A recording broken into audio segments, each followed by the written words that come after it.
that's the next one.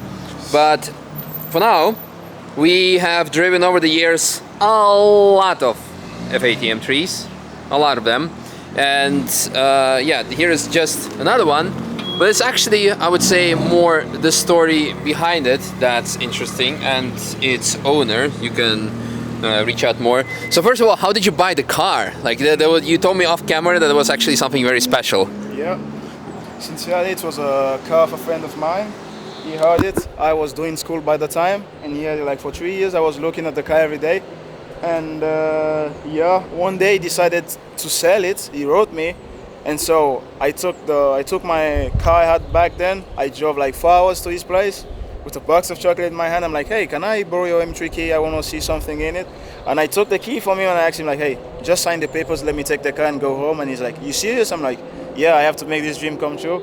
So yeah, that's where I had this beautiful M3 here, and I'm really, really happy that I made the dream come true. Yeah, and you also told me that you actually saw this car when you were like, what, 14, 16? When I was like 14, 16, yeah. I saw this car and I always wanted it, and I always chat with him, and that's how even we became friends, because of his car.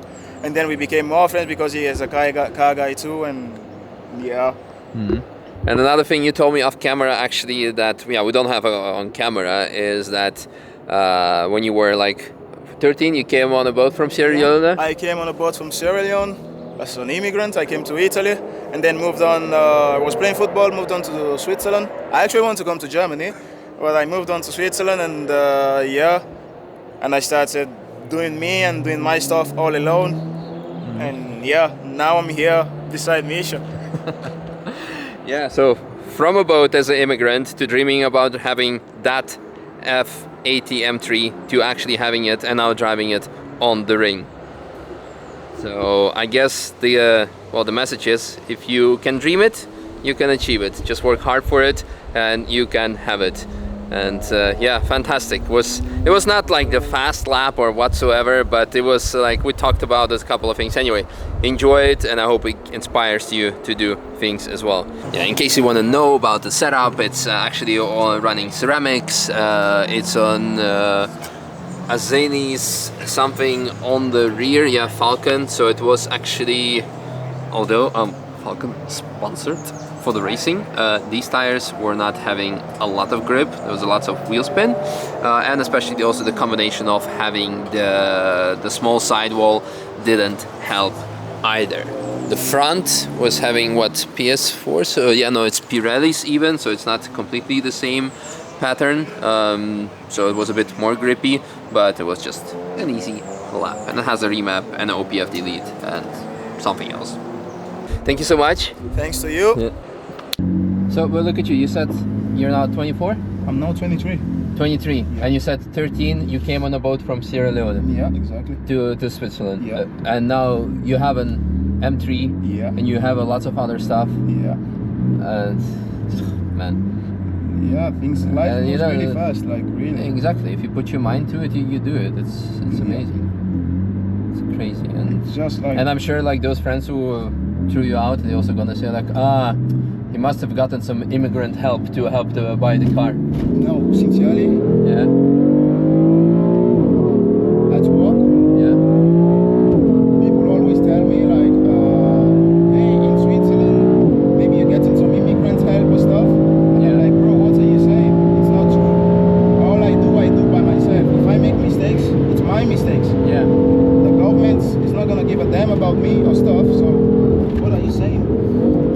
And they're like, yeah, if you make mistakes, the government is gonna come up for you. I'm like, no, bro, if I make mistakes, I'm done. Yeah. It's over.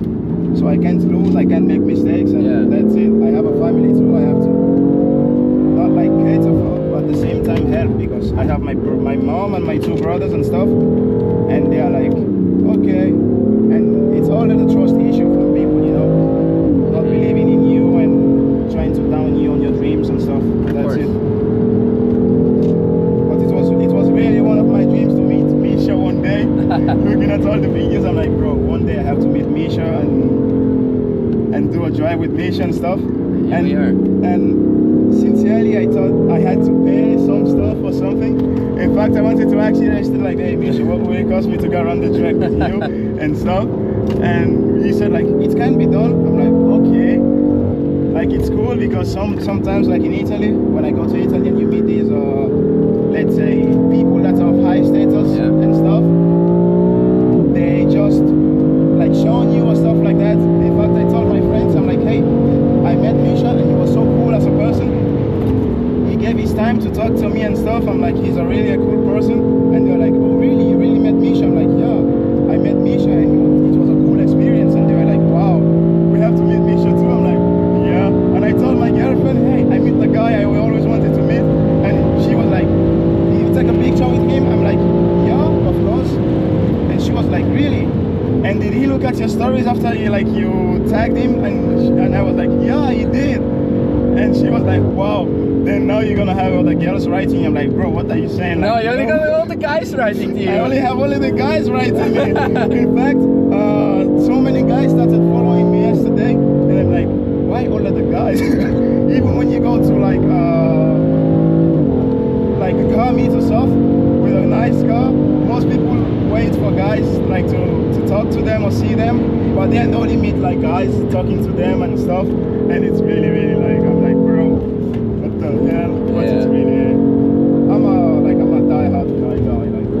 Like I like the feel, I like everything from it, and yeah. So let me a few questions, Misha. Yes. What motivated you? How did you start your racing career? What was your motivation? What pushes you to the limits and stuff? I mean, I never had I never had the motivation to go racing. I just did it because I loved it. I never had the aspirations to be a race car driver. Even now, like, you know, even though I'm fortunate enough to be racing, I don't factually consider myself a race car driver, because a professional driver, I would not be now doing laps for fun. I would be sitting on a simulator, I would be sitting on a bicycle to do like 200-kilometer trip to work on my stamina, do all kinds of data analysis. There would be lots of things I would have to do to be on a top pro level. So right now I'm still, you know, for fun. And even if you compare myself to my teammates, I'm sometimes like 10 seconds a lap slower than them. But I don't care. I'm having fun out there. It's just, that's what at the end of the day I'm doing. They have a lot more motivation to be drivers, and fair play to them. I have right now other priorities in life, whether it's business or or family, you know.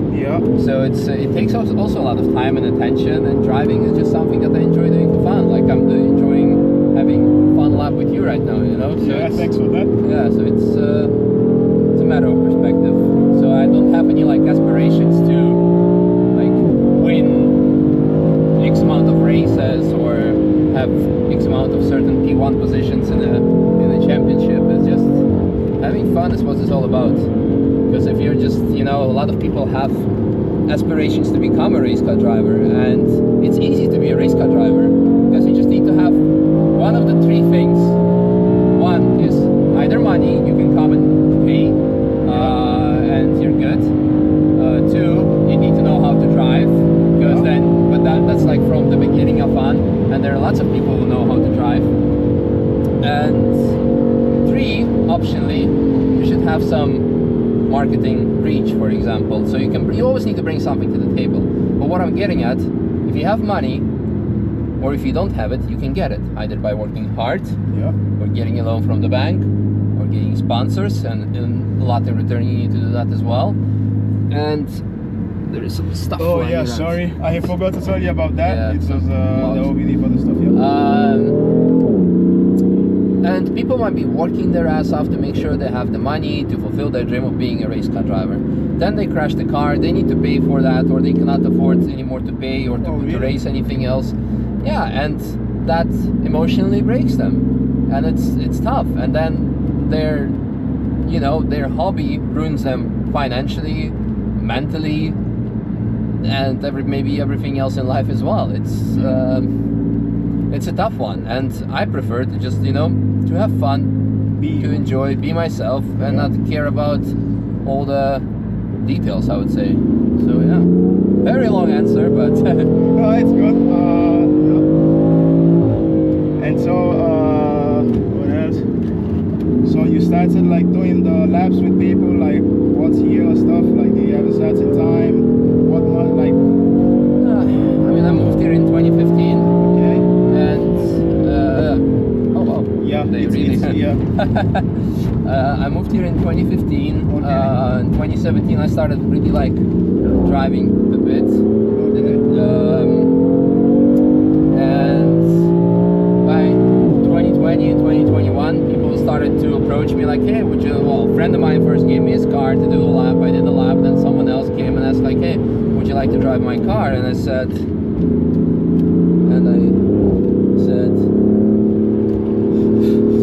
always be careful with, you know, sometimes you feel it, that people are just not paying attention. The one guy came to me, a friend of mine, gave me a car to drive. I drove it. Then another friend. Then someone saw it online on like Facebook or Instagram, or and he said like, "Hey, can you drive my car?" And then now we're at the point that I get about like 50 messages a day for people saying like, "Hey, would you like to drive my car?"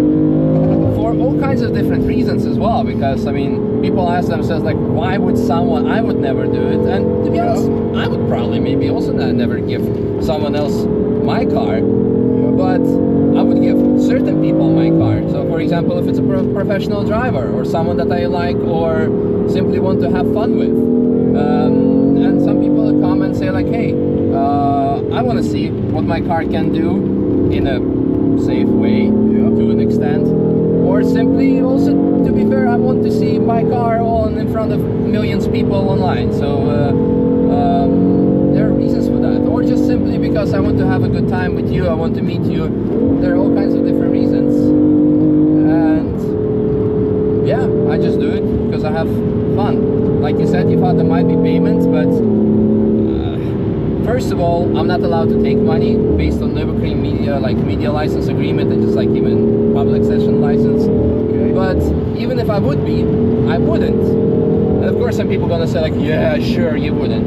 But from a practical perspective, how much should I charge you? How much should I charge a guy with a DT with an old shit box or a 992 GT3 RS? Am I charging him the same amount? For what? You know, there's like, and once there is a question of money, then it becomes a service. When there's a transaction of money, you expect something in return. Yeah. So now we had a quite okay lap. We had a yellow flag. Yeah. You could say like, oh dude, there was a yellow. Can we go again? Because I thought you would go like faster. Or, oh, you only did, I timed on my phone, you only did 830. Can we go sub 8? Oh, or you were too hard on my brakes. Then it started. Right now, just for fun, no one expects anything, and whatever happens, happens, and nobody can say anything. Yeah. And the only thing is like, if I fuck something up, I'll fix it. That's the only thing that matters, you know. Yeah. So that's the long story short. I think we had a good lap. It was really a good lap, Yeah. and I really saw my car do things that I couldn't do maybe, and yeah. So what do you think of the car, like the setup and stuff? I know it's a street setup, it's not a track car and stuff, but what do you think? So for my opinion, yeah, I mean the power is enough. Brakes are also good. Yeah. I would go for grippier tires, and this Okay. includes the compound and also, oh wow, he's very dirty. Yeah. That includes the compound and also the size, because now you have quite big wheels and small Yeah. sidewall. If you go for smaller wheels and bigger sidewall, you have a bit more control. Now it's like feels like very stiff and block of wood, and Yeah. in combination with the stiff compound, it just doesn't what's it called? There's just like not enough grip.